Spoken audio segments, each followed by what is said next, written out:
जय हिंद दोस्तों, आप देख रहे हैं दार्शनिक भारत लाइव। आज के विशेष खबरों के साथ मैं अमरीश कुमार सिंह एक बार पुनः आपके सामने उपस्थित हुआ हूं। आज हम फतुहा के सांस्कृतिक धरोहर माना जाने वाला परिसर बानी पुस्तकालय के प्रांगण में उपस्थित हुए हैं और इस विषय में आप देख सकते हैं कि हम लोगों के बीच जिनका कि बानी पुस्तकालय से काफी संबंध रहा है और हमेशा इसके चिंतन मनन में अग्रसर रहते हैं, अग्रणी रहते हैं, वरिष्ठ पत्रकार अरुण कुमार पांडे सर हैं और प्रसिद्ध फतुहा के होम्योपैथिक चिकित्सक डॉक्टर लक्ष्मी नारायण सिंह हैं। आज एक ऐसे विषय को लेकर के हम एकत्रित हुए हैं जिस पे चिंतन मनन करने के लिए सर लोग आए हुए हैं। वह विषय है कि वर्तमान परिवेश में जिस तरह के रहन सहन खान पान में परिवर्तन हुआ है और इस परिवर्तन के दुष्परिणाम भी देखने को मिल रहे हैं। अब वह दुष्परिणाम हमारे राजनीतिक क्षेत्र में हो, सामाजिक क्षेत्र में हो, आर्थिक क्षेत्र में हो या ग्रामीण स्तर पर हो, शहर स्तर पर हो, हर जगह उसका जो है से परिणाम देखने को मिल रहा है। तो इसी विषय को लेकर के आज यहाँ पर हम बातचीत करते हैं। सर, हम जानना चाहेंगे कि एक फतुहा जो है से आज से 25 वर्ष या 30 वर्ष पहले और आज के संदर्भ में आप किस रूप से देखते हैं इस चीज? जो आपने विषय पर अभी भूमिका में चर्चा की है, न सिर्फ फतुहा बल्कि आज भारतीय समाज में, चाहे वो फतुहा हो, संपूर्ण बिहार हो, संपूर्ण देश हो, समाज में जिस तरह की आज विकृति आ गई है, उस संदर्भ में आपने उन समस्याओं को, उन कमियों को उकेरा है और आपने चिंता जाहिर की है। आज उसकी परिचर्चा पर आपने आज बात रखी है। अमरीश जी, ऐसा है कि मैं मानता हूं जिन कमियों की आपने चर्चा की है उसके सबसे बड़ा कारण है कि नैतिक शिक्षा की कमी हो गई है। हम सभी बच्चे, आप देखते हैं अभी इस पुस्तकालय में 50 से अधिक लड़कियां रोज नियमित रूप से आती हैं। आप सभी सामने बैठी हैं। इस तरह से रोज की संख्या रहती है। सभी एमए बीए में पढ़ने वाला और सब कंपटीशन की तैयारी कर रहे हैं। हम सब भी कभी छात्र रहे हैं। लेकिन धीरे धीरे जो आपने 25 साल की बात की है, हाल के दशकों में सचमुच विकृति ज्यादा बढ़ी है। और विकृति क्यों बढ़ी है? उसका कारण है कि नैतिक शिक्षा का अभाव है। शिक्षक ही अब यदि नैतिक शिक्षा देने वाले नहीं रहे, बच्चा किससे सीखता है? बच्चा शिक्षक से सीखता है, बच्चा घर में माता पिता से सीखता है। यही तो उसके करीबी शिक्षक होते हैं। और अब यदि शिक्षक ही नैतिक नहीं हो, शिक्षक पढ़ाई नहीं नैतिक हो, अब बच्चों से होता है कि बड़ों को आपको प्रणाम करना चाहिए, सबसे प्यार सद्भाव की बात रखनी चाहिए। रोज कहते हैं पढ़े लिखाने की, लिखावट की सुंदर लिखावट हो, अच्छी बोली हो और सबके प्रति सहयोग का भाव हो, हम किसी के प्रति पर निंदा नहीं करें। ये सब कुछ नैतिक जिसको कहते हैं। फिर और बहुत ब्रॉडर बेस में आप यदि कहेंगे तो उसमें होगा कि आदमी कुछ चंद स्वार्थ के लिए, लाभ के लिए आदमी कुछ भ्रष्ट तरीका भी अपना लेता है। तो ये सब नैतिक शिक्षा की कमी के कारण हो रहा है। आप जिस ओर आपने ये चर्चा की है, निस्संदेह आज हमारा रहन सहन भी, वेशभूषा भी, और आपने देखा कि बच्चों से क्या होता है, हम पिताजी माँ इस तरह की बात, दादाजी दादा, हम डैडी मम्मी, इस तरह से घर में उसको बोलना सिखाना। जो आत्मीयता बाबूजी और माँ कहने में होता है वो डैडी और मम्मी में वो आत्मीयता नहीं होती। हम नकल करने के फेरे में, पाश्चात्य संस्कृति को अपनाने के फेरे में, खुद जो हमारे भारतीय समाज में जो एक संस्कृति थी, हमारा आदर्श था, हम लोग उसमें कमी। बच्चों से आप देखते हैं हर घर में कुछ साहित्यिक, आध्यात्मिक, भजन पूजन, पाठ कीर्तन और सब बच्चों को उसमें सहभागी बनाया जाता था। इन कमियों हो रही है। माता पिता का भी रोल आजकल खास करके वर्किंग क्लास की महिलाओं के लिए, और उसको बच्चों को जन्म देने के बाद लालन पालन करने का भी समय नहीं। जो वर्किंग क्लास की वुमेन होती है, बच्चे से जब जैसे ही थोड़ा सा बड़ा हो जाता है, मैंने दूध पीने से ऊपर होता है, तो उसको लोग कहीं लालन पालन घर में दे देते हैं। आपने वृद्ध माता पिता की चर्चा की कि माता पिता अपने बाल बच्चों को पढ़ाते हैं बड़े अपने भविष्य संभालने के लिए, लेकिन बच्चा कहीं चला जाता है तो अपना सामाजिक दायित्व, पारिवारिक दायित्व भी वो भूल जाता है, और वो पिताजी के प्रति कहा कि ठीक है आप कहीं कुछ पैसा दे देंगे, मतलब कोई बच्चों से माँ बाप को भी सुख नहीं मिल रहा है। तो ये सब जो कमी हो रही है, जो बात आपने कही, सचमुच ये एक सामाजिक ह्रास की बात मैं इसको मानता हूँ। और ये कैसे दूर होगा, जो सबसे बड़ी बात यही है कि नैतिक शिक्षा की कमी। हम बचपन से कहीं ना कहीं आज पाठ्यक्रम में अब कुछ इस ढंग की पढ़ाई नहीं हो रही है, और शिक्षक भी जो है उस तरह का डिवोशन वाले एक शिक्षक पीढ़ी तैयार करता है। मैं मानता हूं कि समाज में जैसे एक डॉक्टर किसी को अपनी मेधा से किसी की जीवन सुरक्षा करता है, रोग मुक्त करता है, उससे बड़ा दायित्व है शिक्षक का। एक शिक्षक इंसान बनाता है। एक व्यक्ति में और किसी जानवर में जो फर्क क्या होता है, एक व्यक्ति होता है अच्छा बुरा का ज्ञान, क्या देखना चाहिए, क्या खाना चाहिए, क्या पीना चाहिए, कैसे रहना चाहिए, ये सब कुछ नैतिक शिक्षा से बात आती है। तो मैं मानता हूं कि सबसे बड़ी बात यही हो गई है कि आज तो नैतिक शिक्षा के लिए ना कोई स्कूल है, न शिक्षक हैं। अब जिस तरह से अभी पुस्तकालय की बात आपने की जहां हम लोग बैठते हैं, मेरी कोशिश होती है, मैं ये अभी भरोसे के साथ आपसे कह सकता हूँ कि घर में जो लड़कियां आती हैं, घर में पता नहीं इनका क्या परिवेश मिलता है, लेकिन यहाँ आने के बाद हम लोग एक गार्जियन के रूप में, हम उनके माता पिता भले नहीं हैं, लेकिन पिता तुल्य, हम एक बड़े भाई के रूप में, इस रूप में मेरा नजरिया होता है, मेरा व्यवहार होता है, और लड़कियों से भी अपेक्षा करते हैं। स्वाभाविक आपका यदि ये स्वभाव होगा तो आपके प्रति भी सामने वाला का वही भाव होगा। तो इस तरह का एक परिवेश बनाने की कोशिश होती है। मैं ये भी चाहता हूं कि सभी बहनें हैं, आपस में प्रेम रखो, आपस में बात करो, और यहाँ सामूहिक जो एक पुस्तकालय की जो जीवंता है, जो 80 साल से ये क्रम चल रहा है, और इसी तरह से संपूर्ण बिहार में सचमुच आज सब कुछ बढ़ रहा है, लेकिन एक पुस्तकालय को आंदोलन के रूप देने की जरूरत है। हर पंचायत में सरकार की परिकल्पना है, लेकिन हम बहुत दावे के साथ कहते हैं बिना किसी सरकारी सहयोग से, आप सबके सहयोग और सक्रियता से, जिस ढंग से हम सब लोग यहाँ पुस्तकालय चला रहे हैं, और भी कई पुस्तकालय चल रहे हैं, लेकिन मैं मानता हूँ कि दूसरों के लिए भी प्रेरणा है। और कहीं मैं बाहर जाता हूँ तो वहाँ क्या अच्छी चीजें हो रही है, मैं आता हूँ उससे भी कुछ सीखता हूँ, और आप सब अपनी बेटियों को भी बताता हूँ कि देखो ऐसे करना चाहिए। आज ही मैं बैठा था तो अभी रोज मैं कहता हूँ, मेरे यहाँ सभी अखबार आता है, मैं रोज कहता हूँ कि 10 मिनट आप अखबार पढ़िए, देश दुनिया से अपडेट रहिएगा। और फिर उससे कुछ मैं पूछता हूँ, कुछ यदि जवाब नहीं मिलता है तो मुझे हैरानी होती है। मैं किसी को फटकारता नहीं हूँ, लेकिन कहता हूँ काश बेटी पढ़ा करो, ये तुम्हारे लिए कुछ कहीं न कहीं समाज में, देश में कहाँ कुछ हो रहा है आप देखते नहीं हैं। आज स्कूल में पढ़ाने वाले शिक्षक से आप पूछिए कि बिहार के शिक्षा मंत्री कौन है तो बगली झाँकने लगेंगे, देश के शिक्षा मंत्री कौन है तो बगली झाँकने लगेंगे। ये सब कुछ एक कहीं न कहीं सामूहिक रूप से अध्ययन हो, सामूहिक रूप से लोग बैठें, सीखें और सिखावें।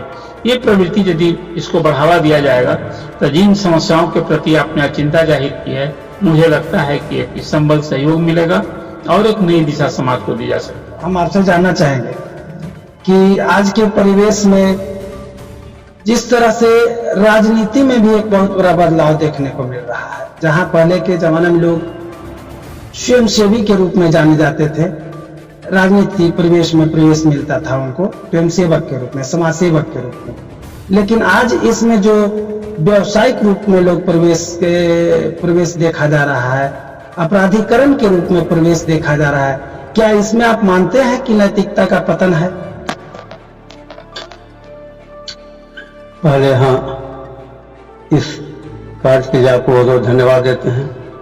एवं उपस्थित यहाँ हमारे अरुण पांडे जी, इन्हें बहुत बहुत धन्यवाद देते हैं, और तीनों बेटी को धन्यवाद देते हैं।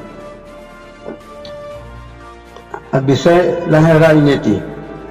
राजनीति दो ठो जुड़ा हुआ शब्द, राज और नीति। नीति तो गायब हो चुका है, राज रह चुका है।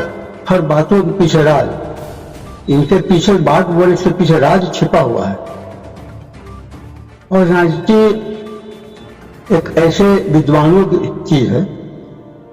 हमारे सबसे पहले राजनीति के प्रोधा थे राम मनोहर लोहिया, उनका 25वां पुस्तक लिखा हुआ है। आज भले ही लोग कहें कि हम समाजवादी पार्टी के अध्यक्ष हैं, सचिव हैं, लेकिन जेल भी उनका शायद नहीं कोई देखे होंगे। राजनीति के सबसे बड़ा प्रकांड विद्वान थे पंडित दीनदयाल उपाध्याय, शायद उनके दल के लोग भी शायद जेल भी नहीं देखे। तो राजनीति एक ऐसे विषय है जैसे बगैर ट्रेनिंग के यदि उन्हें गाड़ी दे दी जाए तो गाड़ी की दुर्दशा क्या होगा। बगैर ट्रेनिंग के यदि हवाई जहाज दे दी जाए, 50 को स्विच है, कहीं कोई स्विच दार को देखेंगे, कहीं जहाज उड़ गया तो शायद वो वापस नहीं हो सकता है। तो राजनीति में पहले सीखने की आवश्यकता है। तो राजनीति में बस 1 घंटा में नेता बन जाना, तेरा साहब मुझे नेता बना दिया, 1 घंटा में बना के तैयार कर दिए। वो नेता क्या करेंगे देश के भविष्य के लिए? आज हम पीछे के इतिहास में चलते हैं, जब देश में आजादी भारत को दी जाए या न दी जाए, अंतिम बैठक हुआ था ब्रिटेन में, दी जाए या न दी जाए। उसमें विंस्टन चर्चिल वहां जो हेड थे, उन्होंने कहा था कि भारत आजादी के काबिल नहीं, किसी भी स्थिति में आजादी नहीं दी जा सकती है। यदि आजादी देने का मतलब है शेरों के हाथ में वहां की जनता को सुपुर्द कर देना। आज मेरा एक चौकीदार से जितना भय खाता है बड़े बड़े अपराधी, लेकिन जैसी आजादी मिलेगा चौकीदार के कौन के बड़े बड़े पुलिस अधिकारी से भी कोई डरेगा नहीं, बल्कि उस समय ऐसा स्थिति आएगा कि पुलिस को सुरक्षा की आवश्यकता पड़ेगी। वैसी स्थिति में आजादी नहीं दे सकती। उन्होंने कहा कि जैसे आजादी मिलेगी ये काम और यहाँ के नेताजी करेंगे वहां के। आज हमारे यहाँ को ठेकेदारी प्रथा नहीं है। आज 80 साल के लिए मेरे यहां बनता है पुल, नहर, मकान, सड़क, नहीं सड़क, ये सब बनता है 80 साल के लिए, लेकिन आज 100-150 वर्ष के बाद सीना ताने हुए। लेकिन आजादी जैसी देंगे तो सबसे पहले ठेकेदारी प्रथा शुरू होती, और ठेकेदारी प्रथा मतलब कि कमीशन का प्रथा शुरू होगी। आजादी के बाद ऐसे ऐसे पुल बनेगा, मकान बनेगा, कहीं कहीं तो उद्घाटन के पहले ही ध्वस्त हो जाएगी, कहीं कहीं 200-410 साल बाद ध्वस्त हो जाएगी। लेकिन आजादी मिला, आजादी के बाद जो उन्होंने विंस्टन चर्चिल ने कहा था, अच्छा सामने आ रहा है। हर व्यक्ति असुरक्षित, पूरा देश अपराधियों का राज बन चुका है, अपराधियों की नगरी बन चुका है, भ्रष्टाचार का साम्राज्य बन चुका है। अब हम बताते हैं, पढ़ाई वाली बात बताए। आज से 30 साल पहले शिक्षकों को ट्रेनिंग दी जाती थी, लेकिन 30 साल से शिक्षा का ट्रेनिंग ही व्यवस्थित समाप्त कर दी जाए। अब कहीं ट्रेनिंग नहीं होता है, और 2 साल का ट्रेनिंग बहुत कठोर ट्रेनिंग होता था। अब बगैर ट्रेनिंग को शिक्षक बना दी गई और छात्र वहां पढ़ने के लिए आए। कौन बताएगा वहां के अंकल नहीं कहें, आंटी नहीं कहें, कौन वहां बताएगा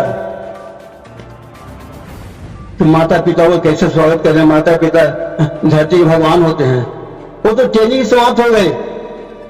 वहां जब ट्रेनिंग लिए उनसे पूछिएगा, वहां बताया जाता था, 1-2 बात बता सकते हैं कि किसी भी स्थिति में स्कूल में कोई भी शिक्षक मुंह से रख के नहीं जा सकता है, तो मुंह से ही डर है लड़कर।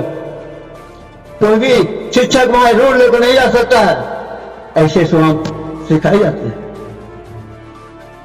तो आज तो ट्रेनिंग समाप्त हो गई, तो शिक्षक कहां से?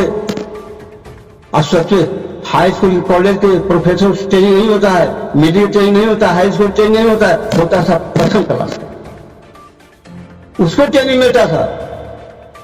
जैसे कुम्हार मिट्टी का लोंदा रखता है, सबसे पहला वही काम, और एक मिट्टी का लोंदा रख करके एक का बनाएगा, थोड़ा सी एक ईंट बना देगा, उसको क्या कौन काम आएगा? पैर धोने का काम आएगा, दीवार बनाने का काम आएगा। एक का बनाएगा, थोड़ा सा सुराही बनाएगा, उससे पानी पीने वाला काम आएगा, भले वो टेढ़ा ही सुराही हो। और एक मिट्टी का डोंगा बनाएगा, शंकर जी का मूर्ति बना देगा, उससे पूजा होगा। एक ही कुम्हार तीन बनाया, तीनों का अलग अलग काम हो गया। तो कुम्हार बनाया है, जो प्रथम क्लास में शिक्षक होता है उसे ट्रेनिंग युक्त होना चाहिए और उसे ट्रेनिंग समाप्त कर दिया। क्या हो सकता है? तो पूरा स्थिति खराब हो गया। और जहां तक अपराध वाली बात हो तो बता दे, पिस्टल चर्चा की जैसे आजादी मिलेगा तो पूरा देश अपराधियों के हवाले हो जाएगा। आज वही स्थिति है। आइए इस संदर्भ में यहाँ उपस्थित कुछ छात्राएं हैं, इनसे इनका मंतव्य जानने का प्रयास करते हैं। आज के संदर्भ में शिक्षा की भूमिका आप क्या महसूस करते हैं? प्रणाम सर, मैं जूही कुमारी सम्मतपुर से। आज के शिक्षा में, हमारे शिक्षा में नैतिक शिक्षा नहीं रह गई। जो पहले जैसे हमारे माता पिता पढ़े थे, तो वो जो अपने माता पिता को जिस भाव से रखते थे या रखते हैं, हम लोग में वो अब नहीं रही है। और आने वाली पीढ़ी में तो और भी नहीं रहेगी। हम लोग में जो बची खुची है वो भी दिन ब दिन खत्म हो जाएगी। जैसे हमारे यहाँ शिक्षा में बस रह गया कि जो फॉर्मूला है या जो आंसर है उसको बस पढ़िए, लेकिन जो संसार के प्रति या माता पिता या किसी भी इंसान के प्रति इंसानियत होती है, वो उस चीज से अब हम लोग रूबरू होते ही नहीं है। अब हम लोग को सिर्फ रटा रटाया ज्ञान दिया जाता है कि बस पढ़िए और परीक्षा में सफल होइए और नौकरी लीजिए या कमाइए और बस वही कीजिए। और बाकी नैतिक शिक्षा हमारी शिक्षा से बहुत अनरूबरू हो गई है। आज के इस परिचर्चा में हम लोगों के बीच ही फतुहा नगर परिषद राजद के नगर अध्यक्ष और समाज सेवी दयानंद प्रसाद जी हैं। सर, आज के वर्तमान परिवेश में जिस तरह से नैतिक शिक्षा का घोर अभाव, और क्या आपको नहीं लगता है कि राजनीति में अपराधीकरण का कुछ समावेश ज्यादा हुआ है? नमस्कार। अब आपका प्रश्न है राजनीति में अपराधीकरण। तो वर्तमान में जो अपराधीकरण राजनीति में हुआ है उसके दोषी कहीं न कहीं हम आम नागरिक भी हैं। ऐसा नहीं है कि सभी राजनीतिक पार्टियां एक ही जगह से सभी अपराधी को देती है टिकट, विभिन्न जगहों पर देती है। जैसे हम फतुहा में रहते हैं तो फतुहा में कोई पार्टी हो सकता है अपराधी को टिकट दे, लेकिन दूसरी पार्टी नहीं देती। तो हम लोग क्या करते हैं कि हम अपराधी को ही वोट देते हैं। लगता है कि ये जीतने वाला है, तो कहीं ना कहीं हम लोग प्रश्रय दिए, और इसको अगर जब तक नहीं तोड़ा जाएगा या उससे पार्टियों को जो अपराधी तत्वों को टिकट देती है उसको नेगलेक्ट नहीं किया जाएगा, तब तक अपराधीकरण होते रहेगा। ये सही है कि अपराधी लोग चाहते हैं कि हम भी सत्ता में आकर सत्ता को ही अपराधीकरण कर दें, लेकिन इसके लिए तो कहीं ना कहीं पैसा तंत्र, कहीं ना कहीं कास्ट तंत्र और कहीं ना कहीं लोकल बहुत से फैक्टर काम करते हैं। लेकिन सबसे अलग होकर अपराधी तत्वों को नकारने के लिए राजनीतिक दलों के साथ साथ पब्लिक अगर जागरूक हो तो इस पर काबू पाया जा सकता है। लेकिन व्यवहारिक रूप से ऐसा असंभव नहीं है, तो बहुत कठिन भी है, क्योंकि आप सभी को नहीं समझा सकते हैं। कुछ लोग हैं ऐसा जो फर्स्ट लेवल पर हो या फिर कैश पैसा के लोग में या और कुछ कारणवश अपराधियों का अपराधीकरण करते हैं। राजनीतिक पार्टियां भी जिताऊ पार्टी खोजती है कि अपराधी रहे तो रहे, लेकिन हमारा सीट जीत कर लावेगा तो हम सरकार बनाएंगे, सत्ता में आएंगे। ये सब फैक्टर है, अपराधीकरण तो हुआ है। इस संदर्भ में क्या आप नहीं महसूस करते हैं कि नैतिकता का लोप हुआ है? नैतिकता के लोप होने का तो है। जब ये सब अपराधीकरण होगा, कास्ट टैक्स करप्शन का जहां तक सवाल होगा, तो नैतिकता तो अपने आप लॉस होगी। और जब ये सब होगा तब तो नैतिकता कुछ लोगों में बची तो उसकी गिनती नहीं हो सकती है। लोकतंत्र में बहुमत का वैल्यू है और जहां 51 है तो 49 का कोई वैल्यू नहीं है। 51% जब कोई हो गया तो 49% का वैल्यू नहीं है। अभी एक तो सरकार बन जाती है 35%, 30% का, बाकी 70% तो बैठ के देखते हैं। तो अब ये सब रहता है तो नैतिकता कहाँ से आएगी? नैतिकता लाने के लिए जागरूक होना पब्लिक जागरूक कब होगी? जब शिक्षा होगी।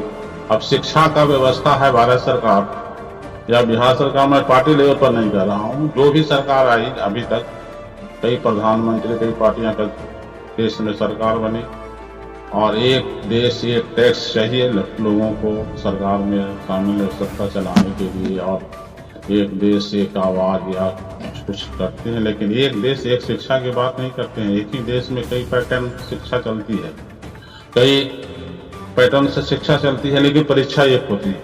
चाहे आप बिहार बोर्ड से दीजिए, यूपी बोर्ड से परीक्षा पास कीजिए, NCERT पढ़िए और कई पैटर्न का परीक्षा पढ़िए, लेकिन परीक्षा तो एक ही पड़ती है। कुछ बिहार या झारखंड जैसे प्रदेश हिंदी भाषी के लोग पिछड़ते हैं, अंग्रेजी पैटर्न पर के लोग, अंग्रेजी में परीक्षा होती थी IAS और IPS की और हम लोगों की। तो यहाँ पिछड़ेपन का एक भी कारण है शिक्षा, जहाँ एक पैटर्न का शिक्षा नहीं प्राप्त होता है। गरीब के लिए अलग शिक्षा होती है, अमीर के लिए। अभी बिहार सरकार के प्रधान सचिव शिक्षा विभाग के पाठक भी हैं, उन्होंने कड़ाई किया कि स्कूल में भी एक आदमी पढ़ रहा है, बच्चा पढ़ रहा है और प्राइवेट स्कूल में ही पढ़ रहा है। सरकार का पैसा भी यहाँ ले रहे हैं और प्राइवेट स्कूल में भी पढ़ रहे हैं। तो दोनों तरह के बातों पर लड़ाई हुई। लोगों में एक भावना है कि सरकारी स्कूल में पढ़ाई नहीं होती, तो और जब देश में सबसे देश या राज हो सबको तो समान एक ही वेतन मिलता है। अब सबसे ज्यादा पैसा वहीं खर्चा होता है। 8,000 से 10,000 रुपया प्राइवेट स्कूल के टीचर को मिलता है, वहाँ अपने लोगों को भेजते हैं। और ये सच है कि वहाँ पढ़ाई भी ज्यादा होती है और 80,000 रुपया एक टीचर का सरकार वेतन देती है, वहाँ पर रिहाई नहीं है। तो इस सब में सुधार की जरूरत है और ये सुधार तो उसमें भी नैतिकता है कि हम बहाल तो हो जाते हैं, सरकार से लड़कर नौकरी ले लेते हैं, लेकिन जिसके लिए नौकरी लेते हैं वो काम हम नहीं करते। जैसे हम शिक्षक बने और लड़के को पढ़ाएं नहीं, तो ये है हमारी नैतिकता उस समय खत्म हो जाती है। हम नैतिकता दूसरे से जरूर चाहते हैं, अपने नैतिकता का पालन करें या नहीं करें, दूसरे जरूर पालन करें, ये अपेक्षा लोगों में है। एक यार अपेक्षा है, हम जितना चाहे कितना बेईमान हो, लेकिन आस पास में बाकी सब ईमानदार हो जाए, ये अपेक्षा रहती है। लेकिन पहले अपने ईमानदार होने की जरूरत है, बाकी आस पास के लोग अपने देख के ईमानदार हो जाएंगे। यही बात है, नैतिकता का पालन स्वयं करना चाहिए। जैसा कि सुप्रीम कोर्ट का भी जजमेंट आ चुका है राजनीति में अपराधीकरण को लेकर, उसने भी स्पष्ट कर दिया है। क्योंकि पिछले हफ्ते हमने इस चैनल पर इस खबर को भी देखा था और बहुत पहले से भी लोग मांग कर रहे थे, आखिर राजनीति में अपराधीकरण, तो अपराधीकरण यह भी तो एक नैतिकता का ही पहलू है। आखिर ये अपराधीकरण पर आप क्या सोचते हैं और इसमें और क्या सुधार की संभावना हो सकती है? देखिए, जो विषय आपने चर्चा की है वो है समाज में नैतिकता की कमी, नैतिकता का ह्रास। जब आदमी में नैतिकता का ह्रास होगा तो सभी क्षेत्र में वो कमी झलकने को मिलेगी, चाहे वो राजनीति में मिलेगी, कारोबार में मिलेगा, व्यवसाय में मिलेगा, शिक्षा में मिलेगा, सब जगह कमी। नैतिकता जब नहीं रहेगी, अब ठीक है विद्यानंद जी बोल रहे थे कि हम सामने वाला का भ्रष्टाचार दिखते हैं, सामने वालों में कमी देखते हैं, खुद की कमी हम नहीं झांकते हैं। हम खुद यदि ईमानदार हों, हम खुद नैतिक बोध हम में यदि रहे और उस तरह से हमारा आचरण व्यवहार रहे तो बहुत कुछ सुधर सकता है। लेकिन इसका अभाव, राजनीति में जो अपराधीकरण की बात जो आज सचमुच में संसदीय लोकतंत्र के लिए ये लोकतंत्र खोखला हो रहा है। और ये थोड़ा सा अतीत में मैं ले जाना चाहता हूँ अमरेश जी, खासकर 1977 के बाद देश में एक राजनीति बदली और उसके बाद ये अपराध राजनीति में अपराधीकरण, अपराध का राजनीतिकरण, ये दोनों को समझना होगा। अब पहले था कि जब बैलेट बॉक्स की व्यवस्था थी तो लोग अपराधियों का सहारा लेते थे, बाहुबलियों का सहारा लेते थे बूथ कब्जा करने। बाद के दिन में प्रवृत्ति बढ़ी कि अपराधी सोचने लगे कि मेरी ताकत से राजनेता संसद और विधानसभा में जाते हैं, मैं ही क्यों नहीं जाऊं। तो वहीं से अपराध का राजनीतिकरण शुरू हुआ और अब तो आज ये बहुत हॉरेबल है। अभी जो वर्तमान संसद है, लोकसभा है, उसमें 159 सांसद हैं जो दागदार हैं, दागदार छवि वाले हैं, जिनके खिलाफ हत्या, लूट, बलात्कार, डकैती, इस तरह के संगीन अपराध के मामले हैं। 40% MP जो हैं अभी लोकसभा के सदस्य, वो दागदार हैं, दाग छवि वाले लोग। आपको सुनकर हैरानी होगी कि अभी देश में ED की बहुत कार्रवाई हो रही है।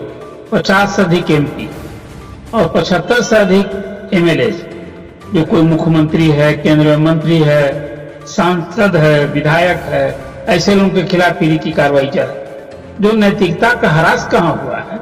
अब हमें अवसर मिला, कानून तोड़ने वाला आदमी कानून बनाने वाला बन गया। सांसद विधायक बनने का क्या मतलब होता है। हम संसद में यदि किसी को लोकसभा में चुनाव जिताकर भेजते हैं, वहां देश के लिए कानून बनाता है। और अपराधी पृष्ठभूमि का आदमी मैंने जो जिसको कानून के शिकंजे में होना चाहिए था, वो कानून बनाने वाला बन गया, विधायक बन गया, तो समाज को क्या देगा उससे। आपने ठीक ही कहा। इस संदर्भ में सुप्रीम कोर्ट ने भी और चुनाव आयोग ने भी चुनाव सुधार के लिए बहुत सारे सुझाव दिए। उसी का प्रतिफल था 2 बड़ा फैसला आया। वो आया कि आज देश में अपराधी को राजनीति में प्रवेश रोकने के लिए 2 साल से अधिक किसी को सजा हो जाए, यदि MP और MLA सीटिंग है, यदि कोई MP है और MLA है, किसी केस में वो अभियुक्त है, 2 साल से अधिक की सजा हो जाती है तो उसकी मेमोरी खत्म हो जाएगी। और सजा अवधि तक, मतलब 2 साल तक यदि वो सजा पाएगा, इसके बाद निकलने के बाद 6 साल तक वो चुनाव नहीं लड़ सकता। ये कानून में सुप्रीम कोर्ट के फैसला आने के बाद ये लागू हुआ।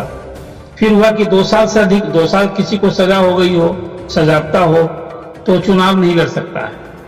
अभी चुनाव आयोग ने एक सलाह दी थी, हालांकि लॉ कमीशन ने भी दिया था कि कानून बनना चाहिए कि ऐसे अपराध में व्यक्ति जिसमें 5 साल से अधिक की सजा हो सकती और 1 साल पहले चार्जशीट हुआ हो, तो ऐसे लोगों को अस्थायी रूप से चुनाव लड़ने से रोकिए।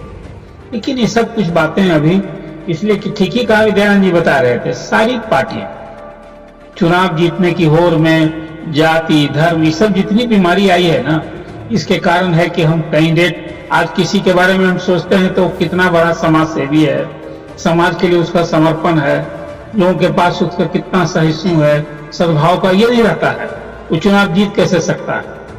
तो कितने लोगों को अपने धन बल, बाहुबल और जाति बल के ये ताकत आज गिनती होती है।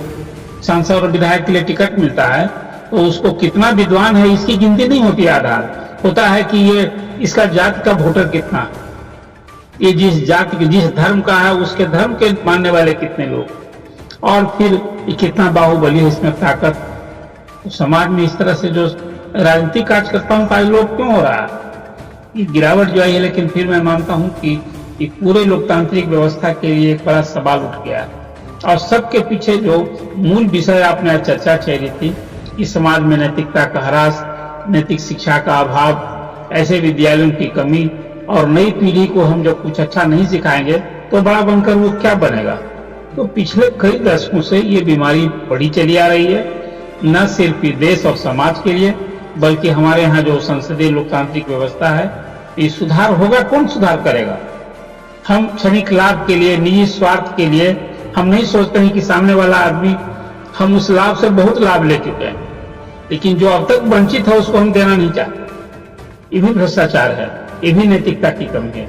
हमें तो ये भाव होना चाहिए कि हम तो लाभ उठा लिए, लेकिन अब जो इससे वंचित है उसको ही मिलना चाहिए। हम नहीं चाहते हैं कि वो लाभ सामने वाले को मिले। इसलिए जो जिन चीजों की आप बड़ी व्यापक संदर्भ में आपने चर्चा की है, और यदि इस पर कुछ परिचर्चा के रूप में करेंगे तो घंटा भर से में भी कम पड़ जाएगा। ये बातें पूरी क्रक्स जो मोटा मोटी बातें थी मैंने आपके सामने चर्चा की है। कि बहुत ही आपका सराहनीय पहल है, आपकी चिंता है, कि समाज में नैतिकता का ह्रास जो हो रहा है। आपने फतुहा के संदर्भ में बात की, 2.5 दशक की चर्चा की थी, लेकिन सच पूछिए ये बीमारी सिर्फ फतुहा में थोड़े है, संपूर्ण समाज, बिहार और देश के गांव गांव घर घर। इसलिए मैं मानता हूं कि आज सबसे ज्यादा जरूरी है कि पाठ्यक्रम में बच्चों से नैतिक शिक्षा ये सबसे अधिक जरूरी है। और फिर सभी लोग में यदि इस नैतिकता का बोझ ज्यादा होगा, समाज में यदि ये नैतिक भाव हावी होगा तो बेईमानी घटेगी। हम किसी को प्यार करेंगे तो निचले को भी प्यार सम्मान मिलेगा। हम इसी की कमी हो गई है समाज से। ठीक ही अभिदयानंद जी कह रहे थे कि सामने वाले में हम कमी देखते हैं, सामने वाला से अच्छा अपेक्षा करते हैं, और हम ठीक उसी का ज्यादा गड़बड़ काम कर रहे हैं, तो समाज सुधरेगा कैसे? पहले तो स्वयं में हमें झांकना होगा कि हम क्या हैं। हम जिस किसी में कमी देख रहे हैं, क्या वो कमी हमें भी है? एक शराब पीने वाला आदमी या सिगरेट पी रहा हो, दूसरों को हम उपदेश देंगे, उसका कितना सकारात्मक प्रभाव पड़ेगा। इसलिए पहले स्वयं अच्छा बनो। ये इसके लिए एक मुझे लगता है कि इस तरह की समाज में गोष्ठी बड़े पैमाने पर अभियान होना चाहिए। आज आपकी ये चिंता मुझे बहुत ही प्रेरणादायक रही है। कहाँ लोग इस तरह से सोचते? आप अपने इस विजुअल के माध्यम से जो लोग देखेंगे, मुझे लगता है एक बड़ा सकारात्मक संदेश जाएगा और सकारात्मक प्रभाव जाएगा। और आपके इस प्रयास से कुछ भी सही, लेकिन लोग यदि इसका चिंतन मनन करेंगे तो निश्चित रूप से उनका मन आंदोलित होगा और उन्हें भी लगेगा कि बातें तो है ऐसी। यदि खुद कमी हम झांकेंगे तो अपनी खुद की कमी पहले दूर करेंगे।